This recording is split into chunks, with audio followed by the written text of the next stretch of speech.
Listen to the Impact Podcast on all your favorite podcast platforms, including Apple Podcasts, Google Podcasts, Amazon Music, iHeartRadio, Audible, Spotify, Stitcher, and of course, at impactpodcast.com. This edition of the Impact Podcast is brought to you by ERI. ERI has a mission to protect people, the planet, and your privacy, and is the largest fully integrated IT and electronics asset disposition provider and cybersecurity-focused hardware destruction company in the United States, and maybe even the world. For more information on how ERI can help your business properly dispose of outdated electronic hardware devices, please visit eridirect.com.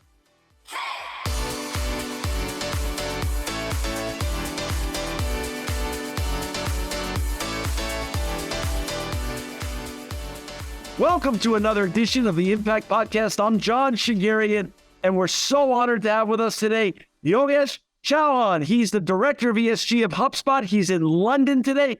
Welcome, and thank you for joining us from London, Yogesh. Well, hello, John, and thank you for the wonderful introduction. And, you know, you've had a long and storied career that traces back to some wonderful and big brands. And before we get talking about all the important work you're doing as Director of ESG at HubSpot with your colleagues at HubSpot, I'd love you to share your own journey, Yogesh. Sure. Well, as a teenager, I was a starry-eyed do-gooder wanting to change the world. And I guess now, several decades on, I'm no longer that starry-eyed teenager, but still I want to change the world in my own little way. And actually, that journey has zigged and it's zagged and it's taken me in so many different directions.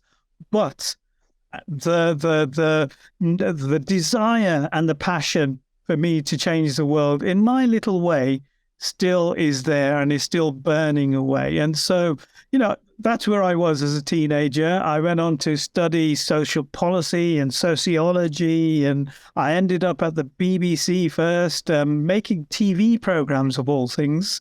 Wow. And then actually got very interested in how the corporation was run and the strategy side of it and planning what the future of the corporation ought to be. So I ended up in strategy. And as part of that, it was very much about envisaging what the future of the organization would be and what its relationship should be with its key stakeholders, its audiences, the physical environment in which it operated. And that's really where my interest in what is now ESG really peaked. And so I helped set up what was at that time called the Corporate Social Responsibility Department at the BBC, which was just very much about making the corporation a broadcaster with the nation rather than a broadcaster onto the nation. And Wow. This was about engaging audiences of whatever complexion they might be. So a diversity agenda, a geographical agenda, making the BBC a much more open and accessible organization for potential employees, discovering talent, discovering new genres of program making, and making our programming much more accessible and linked to, in certain cases, social causes. So, for example, many of your viewers might have enjoyed Blue Planet many years ago, which is often repeated. Yeah. At the end of the program, you will often hear a continuity announcer say, if you are interested in marine biology, click on this website, and that website will take you on to learning resources. And eventually, if you were so interested, you could do a degree in marine biology, having piqued your interest by watching a TV program. So this was the kind of adding a longer shelf life to TV programming. So that was with the BBC. And then I moved on to the Tata Group, a conglomerate of colossal size and scale, employing 800,000 people, 100 different businesses, from cars, software to salt. So it's referred to as the software to salt conglomerate and everything in between. And I ran their sustainability efforts for UK and Ireland, and particularly for its technology business. and drove that agenda very much around looking at the intersectionality between technology, digital technology, and sustainability, and what that actually meant, and how a company of that size and scale can address its environmental footprint, its social impact, and the governance issues that were being thrown at it. And then I ended up in HubSpot because actually I was offered a dream job. And that dream job was very much about being the first director of ESG for a company that actually is going places, and a company that is taking responsibility really seriously. And so as part of my interview process, I was told that actually I've got more or less a blank sheet of papers to start with. How exciting and how amazing is that for anyone wanting and leading a CSR or an ESG function? And so I've ended up at HubSpot, and I've been here for a year. So you've been that's there my for journey. A year. Yeah, that's fascinating. And I mean, like, what a storied career. BBC to Tata and then to HubSpot. Where did you grow up? When you said you were a starry-eyed teenager, where was your youth? So I grew up in the UK, in the Midlands, and then as a young adult moved down to London. Got it. And actually, I haven't been very adventurous. I've lived and worked in London ever since. And I doubt whether I will move for a good while longer. But having spent a lot of time in London, like most great large cities that are cosmopolitan, it's an adventure itself just to live in London. Well, so one never tires of it. And there's always umpteenth amounts of things to do and enjoy for a city like London. So now a year ago, you started HubSpot as the director of ESG, the first position ever, the first person to hold this position, and you're handed that proverbial blank paper. Where do you even start? Because although it's wonderful and it's to have a blank piece of paper in front of you, it could also be daunting. So what informed you, and how did you figure out where to even focus on what areas of sustainability? Because there's such a wide range of topics that you could decide to focus on and to begin to work on. I'm fascinated by the process and your thinking as you had that blank piece in front of you. And what a great question. And that was exactly how I felt when I started, both trepidation, but also excitement, both hand in hand. Right. And actually, the starting point was acknowledging some of the great work that had already been done. So there were a lot of people, and there continue to be a lot of people within HubSpot who are excited, engaged, and passionate about ESG, and who are doing it as a side of desk activity above and beyond their day job. Wow. And they took some of the key elements of what makes ESG and socialized it and developed a really strong case for HubSpot to actually invest in this area. So it's actually acknowledging and recognizing the great work that those staff members had done. I guess second, it's a case of really understanding one's stakeholders. So it was a case, very early on, I think within the first 2 or 3 weeks, I met with our founders, and then I met with our board, and then I met with the senior management team, and then I met our customers, and then I walked around and talked to lots and lots of employees, and really gathered and like a sponge soaked up all of their views and thoughts and opinions and aspirations and concerns.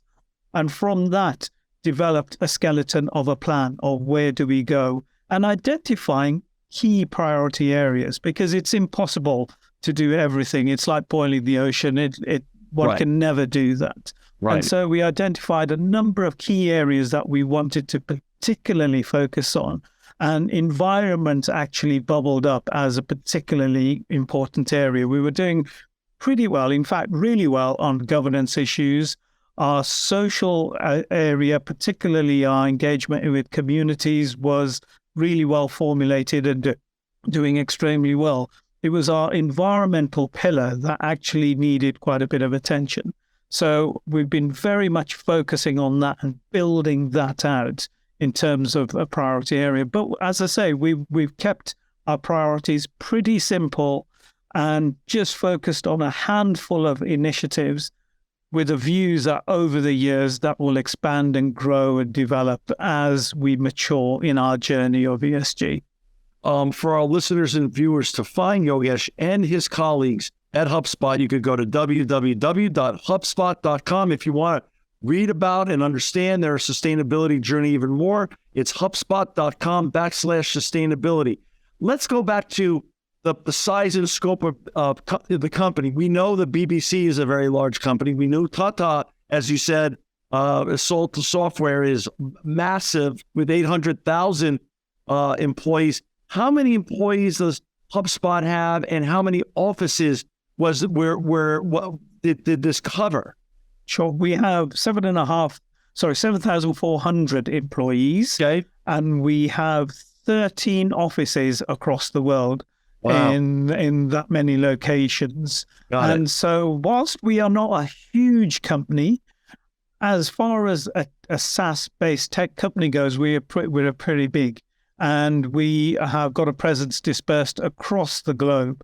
And that is really quite exciting because in my previous jobs, it was very much a UK and Ireland focus. So this brings an a global focus to it. Right. And HubSpot being an American company and founded in America, there is also a very strong bent on looking at how ESG is unfolding in the US rather than just simply concentrated on the UK and the EU. And actually, there are differences around the evolution and the nature in which ESG is panning out in different geographies. Well, given that you decided a lot of the focus is going to be on environment, but you're also very employee-centric, both from your history, but also with regards to how you went about talking with and understanding and integrating yourself into HubSpot.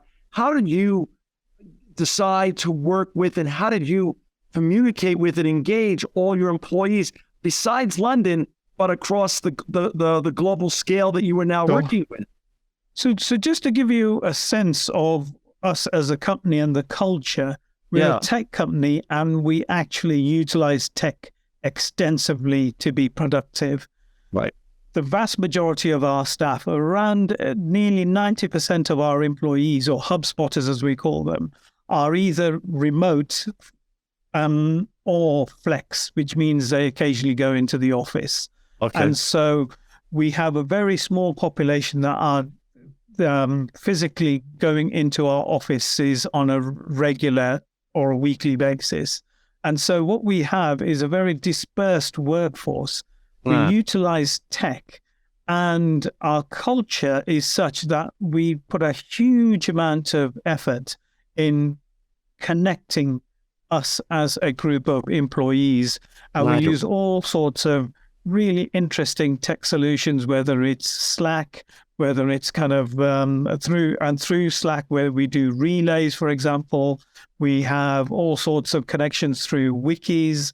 We have a number of different applications that are all about providing good connection amongst our employees. So actually, the fact that we are globally dispersed, largely a remote workforce, hasn't in any way hindered my ability to connect with and develop a sense of closeness with HubSpotters across the globe, because we do that anyway through a lot of the tools that we have. Got it. I mean, you just mentioned a very interesting fact that I would love our listeners to hear more about, because I feel the same way. As when I go to Europe and get to spend time in London with clients and other partners and other parts of Europe, there are many distinctions between Europe, more specifically UK, and the United States. Share some of your thoughts about where some of those distinctions lie, and then how do you create an integrated plan to go forward at HubSpot? Sure. So Europe and UK has largely been driven through a environment lens, a decarbonizing lens for a long time. Right. And it's pretty mature. Wow. And so for large companies, there is carbon trading, for example, which doesn't exist in other geographies. And there is now legislation in place as well around whether it's disclosure, whether it's around diversity and inclusion in terms of the gender pay gap as it's described, or whether it's around other social issues such as modern day slavery. So there's legislation in place in a lot of geographies around that. The US, there isn't as much regulatory framework, although I'm sure you will know that the SEC have got a ruling eminently around climate change. Right. And so we all wait with bated breath what that's going to come out with and what the recommendations are. And so what you are beginning to see is a little bit of alignment in terms of a regulatory framework emerging in some of the big trading blocks. The other, but I would say that in the UK and Europe, that's been well formulated for some while. The other distinction is around community or the social strand. Right. And so historically, and I think again in the US, things are changing. There's a significant emphasis on giving and corporate community engagement around the social piece, and it's been done largely through kind of philanthropic lens of you give back to society. Whereas across Europe and the UK, what you will find is that there's a less of a focus on that nowadays from a corporate level. It's much more around what I describe as, and others describe as, enlightened self-interest. So I will give back to the community with a view that actually it benefits the company back. So whether it's about, say, investing in younger people and education so that eventually those young people become your employees and creating that long pipeline, or providing products and services at discounted rates to certain communities who then become your customers. There's always a kind of read back into the core business purpose. And in the US, we're seeing elements of that, although the philanthropic push is still pretty significant. And it's not to say one is right and one is wrong. Right. It's just a distinction between the two. Well, the other area also forces you to be sensitive as you manage this the global opportunities. Precisely. Yeah. And on the governance side, certainly the UK, the US has a much more stricter environment around legislative expectations around board and the delineation between the board and the executive, the makeup of the board, et cetera, et cetera. It's not as tightly regulated as it is it's not as tightly regulated in Europe and in the UK. So there is a distinction there. So actually, the G bit of the ESG from a US context is really high up there as a priority. Got it. I love, as I mentioned to our listeners and viewers a little while ago, to find more about Yogesh and the important work you and your colleagues are doing at HubSpot, you can go to HubSpot.com/sustainability. I love the radical transparency on your sustainability page. You put it right out there. 5 employee resource groups, part of sustainability, 4 people of color on your board of directors, 1,400 people out of 7,400 people who are members of your the interest HubSpot's. Yeah, and then 100% renewable energy across all your building sites. That's impressive. That's very impressive stuff already. It is. I mean, well, other than the last stat, yeah, it's impressive largely because we have our HubSpotters are passionate folks. They are, without exception, when I traveled across the company and met with lots of people. When I say travel, virtually travel. Yeah, of course. I had met with our employees virtually. The passion is so evident, and that level of collaboration, cooperation, interest, and engagement in all that we do on ESG is immense. And actually, it's a nice problem to have, but one that I have to be really careful with because I cannot afford to get it wrong. Right. How do I channel that passion and engagement in the right way? Because I won't get that many opportunities. And if I mess up, then actually you lose those folks. Well, it's the curse and blessing of your white page. Exactly. But still, was it a happy surprise? I mean, obviously you only knew so much about HubSpot going through the interview process and then knowing that they were giving you the white page. But once you got the job and took the position, was that a happy surprise for you to realize how many of the people really cared about sustainability? Absolutely. There's a saying in the UK where, if you're really happy about something, you have a grin as wide as a Cheshire cat. I don't quite know where that comes from, but I'm typically grinning as wide as a Cheshire cat because I see it. Actually the job of an ESG director, and I know you've interviewed hundreds, if not thousands, they will tell you that one of the biggest challenge is getting cut through and engagement within the company. Right. The technical side is fine. You can learn that, etc. Getting resources is okay, but getting buy-in can be really tricky. And the reason why I grin like a Cheshire cat is because that buy-in has been there from day one, from our founders, from our what we call our SALT committee, which is our executive leadership group, through to our new employees who have started, through to the critical bit is the middle managers. And so most directors of ESG will tell you that's the treacle layer that you can't get anywhere. You just get stuck and you can't make any progress. Whereas I work with managers and directors across the business, and the level of enthusiasm and keenness to get involved in aspects of our ESG work is just amazing. We have working groups and work streams on a wide variety of things, whether it's about making some of our events more sustainable, whether it's about looking at the legal dimension of ESG, or whether it's our learning and development materials.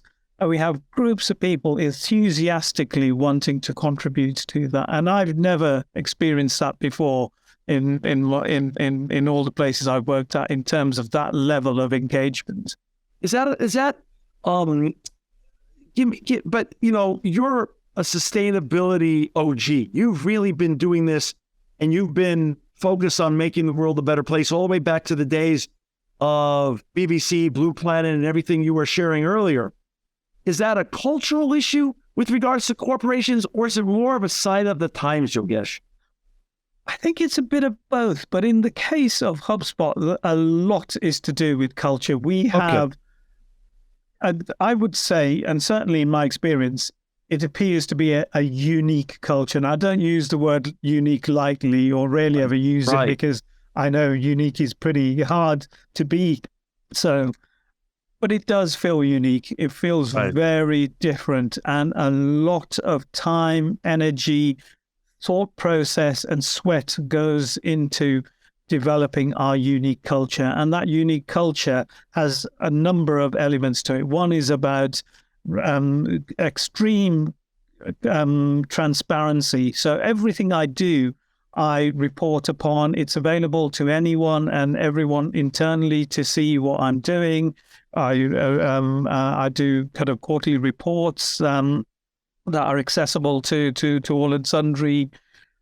We have radical candor. So, yes, we are empathetic as a company and with each other, but also we will be honest and we will pull each other up. And that level of engagement is, rare to find, very rare to find. And that culture has taken a long time to build.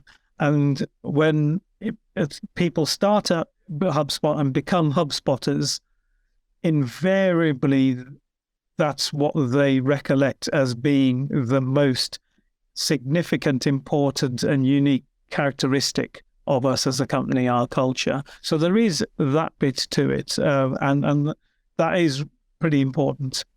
Yeah. I love that you also have, obviously already you've published your 2022 diversity report. Very unique to have it out that fast. I think absolutely. But also you have up in your sustainability section on your website the supplier code of conduct, your human rights policy, your environmental policy. That's a form of, like you say, extreme transparency that still is rare to find. It's unique, you say. It's unique. Absolutely. And just on the diversity report, one of the things you will see is that we have a predominantly young workforce. Yeah. So just coming back to your earlier observation, it is a bit of both. It is, right. We are dealing with a workforce that has embraced a specific and unique culture, but we also have a workforce that is representing a very different attitude to life than perhaps you and I do, because yes, absolutely. You mentioned earlier, Yogesh, about environment, and obviously carbon emissions is a hot topic more than ever in the United States, in the UK, and around the world. How, as you're really a SaaS company, how does HubSpot go about reducing carbon emissions as a SaaS company? I guess there's a number of elements to it. One, despite being a SaaS company, we do have assets. We have buildings. Right. We employ people. We travel as a workforce. And so, like most companies, we have to address that. And whilst our footprint is a blip in comparison to a big, large-scale emitter, which might be manufacturing steel or producing cars, etc., we do nonetheless have those emissions, and they are our kind of scope 2 and scope 3 emissions. By far, the largest emissions that we have is through our supply chain and the providers of our cloud-based technology. And so for us, it's about kind of working with our key suppliers and ensuring that they too are embracing a model of reducing carbon, because we have decided to focus very much on reduction of our carbon emissions rather than offsetting. And we have signed up to, I'm sure you'll be very familiar, to science-based target initiatives. So we're at the committed stage, and fingers crossed in a few months' time, we will emerge with a validated status for our targets, which will be done in a very short period of time.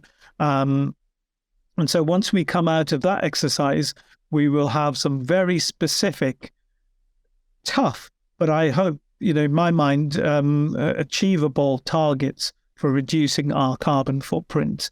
And that will be done through a whole range of measures. As I say, some will be like any other company. Some will be focused very much on technology and the technology we use. The other aspect that is worth remembering is that our product team and our engineering team are also very much embracing climate change and the impact of climate change. And so we are exploring how we can make our technology more optimal and bring about greater efficiencies in how an end user uses HubSpot as a tool, which then results in a reduced carbon footprint of that as a tool. So we're quite early in the journey, but it is very much about looking at the actual product and how we can drive greater efficiencies through better coding, through better product design, through encouraging our customers to use HubSpot in slightly different ways to all eventually bring about efficiencies and reduce our carbon footprint. Yogesh, you've been doing sustainability, even though it's been called different things the last 25 years since you were back at, absolutely, Blue Planet. And now we're into this, we're going from a linear to circular economy where ESG is a big deal. There's all sorts of new acronyms and new wording for this, but there's a lot of folks that sit in your seat or are looking to sit in a seat like yours at smaller companies and at even large companies. And sometimes when I talk to them on the air and off the air, they look at that white piece of paper as a very, very scary step forward. They really don't know where to start the journey. They're afraid of misstepping. And because of your storied career, massively successful at BBC and Tata, of course, before HubSpot, you were not afraid of the white piece of paper. But for those who are, and those who are looking to start their sustainability journey at the company organization that they're working at, what words of advice, what guidance can you share with them, given you've been doing this now for decades? Sure. I guess there's a number of points I want to make on that. I guess the first is to be authentic and to prioritize. So, the two go quite hand in hand, because there's always a temptation to just kind of jump headfirst and do everything and to suddenly emerge as this amazingly sustainable or responsible company, whatever word you want to use. Yeah. And yet there will be many stakeholders who will know your company intimately, whether they are your employees, whether they're your investors, whether they're your customers, or even your distractors, who will see beyond that and who then may begin to start to question some of what you are doing. And so my advice is start modestly, understand what the kind of your stakeholders want, do something called a materiality assessment of identifying what your priorities are, and really, really avoid greenwashing. Do not put a kind of shiny veneer and a gloss on what you're doing. Be transparent, own up to things that aren't going particularly well, and just acknowledge the challenges and blockages that you might encounter. And so that would be my first piece of advice. I guess the second is that, the success I see in ESG is not so much about how big and powerful my team is in a company. Right. We are simply facilitators. It is about how well I can embed the notion of sustainability across the company. So my measure of success is when an engineer comes up to me and says, listen, I've been experimenting with this new kind of engineering tweak that is going to really help our product be more efficient. And if they can come back to me and say that they've done that, I would say I've done my job. Got it. Because they have embedded the notion of being sustainability. If a marketing person comes to me and says, right, we are thinking about a marketing campaign and we want to use different types of technology and we've chosen the most sustainable technology and here it is, what do you think? I will think, wow, this is what sustainability and this is what embeddedness is all about. So it is about driving knowledge. It's about, I guess, kind of exciting and getting your employees engaged in the sustainability. And it's about trying to give them the tools and the know-how to understand what ESG means in their day job, in their core job. And I bet you if someone spent 10 minutes thinking about it and you equip them with the tools to think about it, they will come up with umpteenth ideas, whatever their job is within the business, whether it's customer facing, whether it's product designing, whether it's administration, whether it's legal, whether it's marketing. I bet you there will be a sustainability or an ESG aspect to their job. And my job is to unlock that and to give them the tools and power to be able to do that. I love it. I love it. And Yogesh, thank you so much for your time today. Thank you for not only what you're doing at HubSpot now, but for your whole career of really successfully accomplishing the goals that you wanted to when you were a teenager. You're making the world a better place. You've made it a better place for many, many years. You're now making it a better and greener place with your colleagues at HubSpot. To find Yogesh and his colleagues, please go to HubSpot.com to learn more about their sustainability journey. Go to HubSpot.com/sustainability. Yogesh, you're always invited back on the Impact Podcast to share this journey that's in front of you. Thank you for staying starry-eyed. Thank you for making the world a better place. And thank you for being our wonderful guest today on the Impact Podcast. John, it's been an absolute pleasure and look forward to seeing you again soon. Thank you very much. This episode of the Impact Podcast is brought to you by CO2.com. Companies today are trying to figure out how to achieve high-quality climate credentials. CO2.com is the easy button for any business to go beyond offsetting and fund truly impactful projects across carbon, nature, and community. CO2 provides verified metrics that can be used in reporting and messaging. Have confidence in demonstrating your climate leadership. Go to CO2.com to access quality climate credentials you can trust on the road to net zero and nature positive.